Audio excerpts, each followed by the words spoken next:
Senator from Minnesota. Madam President, I thank my colleague from New Hampshire for beautiful words. I rise today to join my colleagues in celebrating the life and legacy of a hero, an icon, and a woman way ahead of her time, Justice Ruth Bader Ginsburg. She was a trailblazer who exceeded all expectations, and through her example helped young people, young women across this country believe that anything and everything is possible. And it's my hope that this chamber can follow in her footsteps and exceed expectations when it comes to this precious democracy that we are supposed to hold and that we are supposed to take care of. You know, a few years back, my daughter Abigail and I got to see Justice Ginsburg, and I'd met her a few times, but we were at an event and we had our photo taken with her. Now, as you know, Abigail was in her early 20s, and Justice Ginsburg has become a cult figure at that point in her 80s, something we all aspire to the point where she had her own hashtag. So we had our photo taken, the three of us, and afterward my daughter came up and she says, "Mom, I got a photo with the notorious RBG and I'm going to put it on my Facebook page, but Mom, I hope you don't mind, I'm going to cut you out. I just want one with RBG up there." Justice Ginsburg literally made justice cool for a lot of young people out there, and that legacy with all the people, the outpouring of love and support you see at the courthouse, that continues. When people told Justice Ginsburg that she shouldn't go to law school because she was a woman, what did she do? She went to Harvard, became the first woman to work on the Harvard Law Review, and then went on to graduate from Columbia at the top of her class. As has been recounted many times, she literally was called before the dean of the Harvard Law School, along with the 8 other women were in that class of all those men, and asked why they would be taking the seat of a man. But that didn't stop her. Nothing stopped her. When law firms in New York wouldn't hire her because she was a young mother, what did she do? She became one of only 2 female law professors at Rutgers University, where she then writes the brief that led the Supreme Court to decide for the first time that the 14th Amendment of the Constitution should protect against laws that treat people differently solely on the basis of sex. When they told her, despite her expertise and her novel theories of how to advance equal protection, when they told her that she shouldn't argue equal protection cases before the Supreme Court, that maybe the chances would be better if a man would do it, what did she do?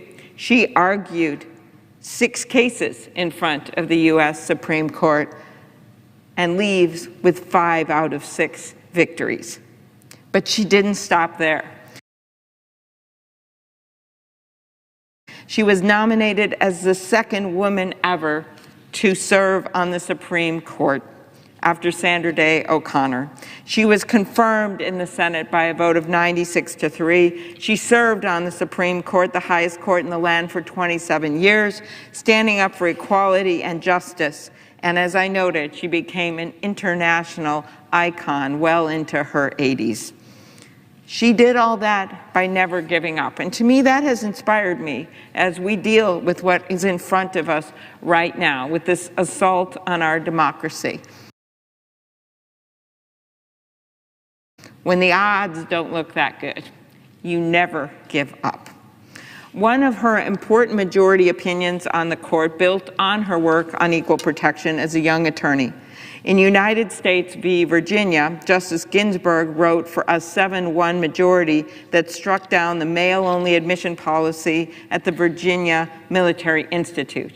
So she not only wrote the opinion, she got a number of Republican-appointed justices to join her.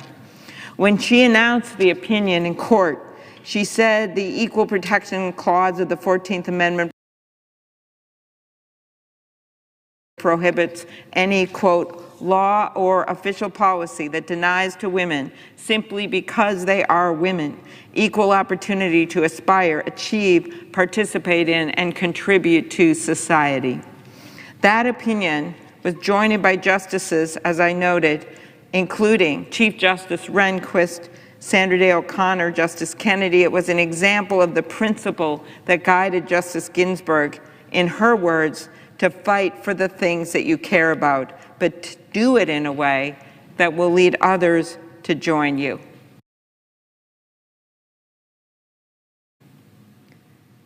But she was also known for the opinion she wrote in dissent, and not only because she would wear what was sometimes fondly called her dissent collar when the opinion was announced in court. In Shelby v. Holder, a 5-4 majority on the Supreme Court unfortunately struck down important parts of the Voting Rights Act that required jurisdictions with histories of racially motivated voter suppression to seek court or Department of Justice approval before changing voting laws, a process known as preclearance. Justice Ginsburg authored the dissent, joined by Justices Breyer, Sotomayor, and Kagan, arguing famously that, quote, throwing out preclearance when it has worked and is continuing to work to stop discriminatory changes is like throwing away your umbrella in a rainstorm because you are not getting wet. After she finished reading her dissent in court, she quoted Martin Luther King Jr. saying, "The arc of the moral universe is long, but it bends toward justice," and adding her own caveat that it bends toward justice only, quote, if there is a steadfast commitment to see this task through to completion, end quote. To see the task through to completion. That's part of our job as stewards of this democracy. We may not see it through to completion, but the least that we should do is do no harm, and the most that we should do is to make it better. That's what she stood for, and that's what I hope my colleagues will consider in the weeks to come. As we gather here tonight, we must also recognize that Justice Ginsburg's work, as I noted, is still unfinished. Many of the values she fought for, equality, justice, are still at stake. The Supreme Court will continue to make decisions about equal rights for women, LGBTQ equality, access to clean air and clean water, fair elections, and workers' rights. And just 1 week after the upcoming election, the court will hear arguments in a case challenging the constitutionality of the Affordable Care Act, which could put coverage for people with pre-existing conditions at risk. That's what that court down there in Texas held. People's health care is literally on the line. If the Affordable Care Act is struck down, over 20 million Americans across the country could lose their health insurance right in the middle of this pandemic because there would be no requirement in place to protect them from being thrown off their insurance. When the stakes are this high, I urge my colleagues to grant what Justice Ginsburg described as her most fervent wish, that she will not be replaced, she said, until a new president is installed. That's her dying words. And of course, she used a word like fervent, because that's how she approached her life and her work. At its core, Justice Ginsburg's wish is about fairness. It is about what is right and what is just.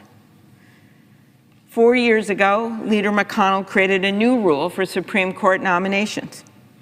He refused to consider President Obama's nomination, as is well known, of Merrick Garland to the Supreme Court because the country was 9 months from an election. And in his words, quote, "The American people should have a voice in the selection of their next Supreme Court justice."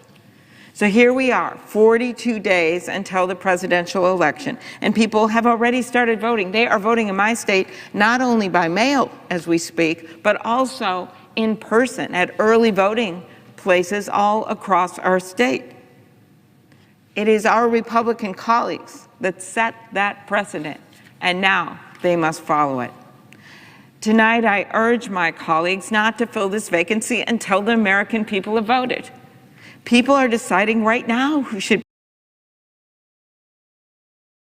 be president. If you go back in history, the only time a justice died this close to the election was during the time of Abraham Lincoln, when Justice Taney died, who was sadly infamously known for writing the Dred Scott opinion. But he died the closest to an election of anyone until Justice Ginsburg. And what did Abraham Lincoln do? He waited until after the election, until after he saw if he won, until after he knew what the makeup of the Senate was. He didn't do it now because he was a wise, wise man.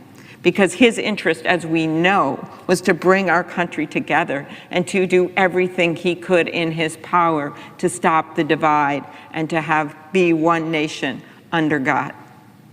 My colleagues will have to decide what to do based on really their own integrity, their own commitment to justice. As Justice Ginsburg demonstrated, lawyers fight for justice. And few lived and breathed that fight like Justice Ginsburg did her entire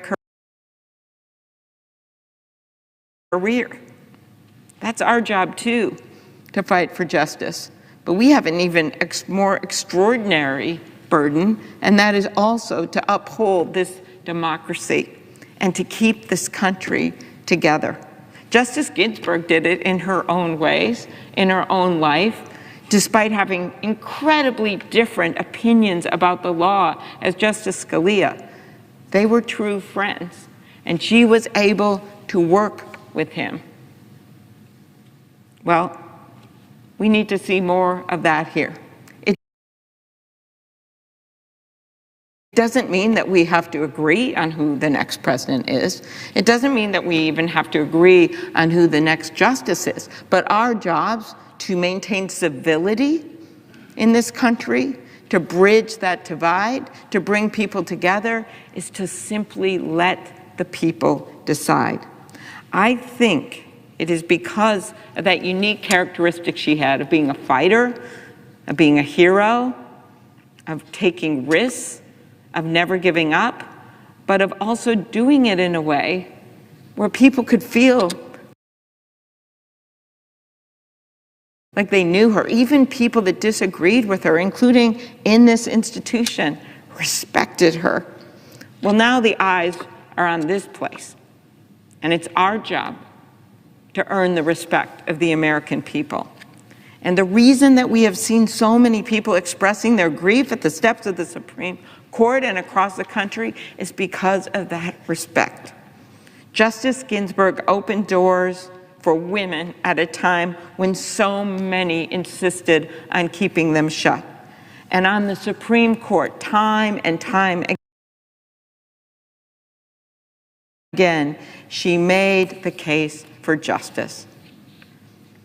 For a woman of so many firsts, it is fitting that this coming Friday, she will be the first woman to lie in state in the U.S. Capitol. So let's remember her fight, her legacy, and her fervent wish, all of which were about securing equality, fairness, and justice for every person in our country. Thank you. I yield the floor.